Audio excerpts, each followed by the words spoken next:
Hello' দোষ, good evening. মই দীপাংকৰ। আপোনালোকে হয়তো বহুতে নাজানে যে নলবাৰীত এখন মেডিকেল কলেজ আছে আৰু নলবাৰী মেডিকেল কলেজখন ক'ত অৱস্থিত। গতিকে আপোনালোকৰ মাজত এনেকুৱা ধৰণৰ প্ৰশ্ন হয়। গতিকে মই ফাইনেলি আজি আহি গ'লোঁ Nalbari medical college. Nalbari medical কলেজখন ক'ত অৱস্থিত আপোনালোকক মই সকলোবোৰ ধুনীয়াকৈ কৈ আছোঁ। ফাৰ্ষ্ট টাইম আপোনালোকক মই পৰিৱেশটো এবাৰ দেখাই লওঁ মেডিকেল কলেজৰ। আপোনালোকে পৰিৱেশটো চাই লওক ধুনীয়াকৈ। এইখনেই হ'ল নলবাৰী মেডিকেল কলেজ, চাই লওক।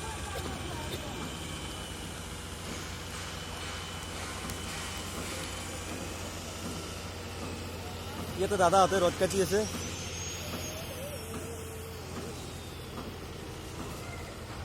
আপোনালোকক এবাৰ ভিতৰৰ ভাগত আপোনালোকক দেখুৱাই আছোঁ নলবাৰী মেডিকেল কলেজৰ ভিতৰৰ ভাগত।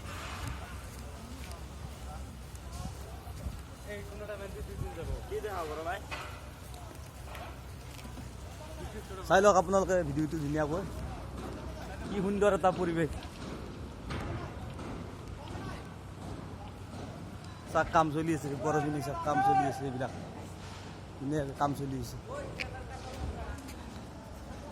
চ' গাইজ, আপোনালোকে দেখিলে নলবাৰী মেডিকেল কলেজৰ ভিডিঅ'টো সম্পূৰ্ণ। গতিকে তাৰে মাজতে মই আপোনালোকক ক'ব বিচাৰিছোঁ যে নলবাৰী মেডিকেল কলেজখন আপোনাৰ ঘগ্ৰাপাৰাৰ পৰা 3 কিলোমিটাৰমান ভিতৰত, সেইখিনি আপোনাৰ দক্ষিণ গাঁও বুলি কয়। দক্ষিণ গাঁৱত নলবাৰী মেডিকেল কলেজখন অৱস্থিত।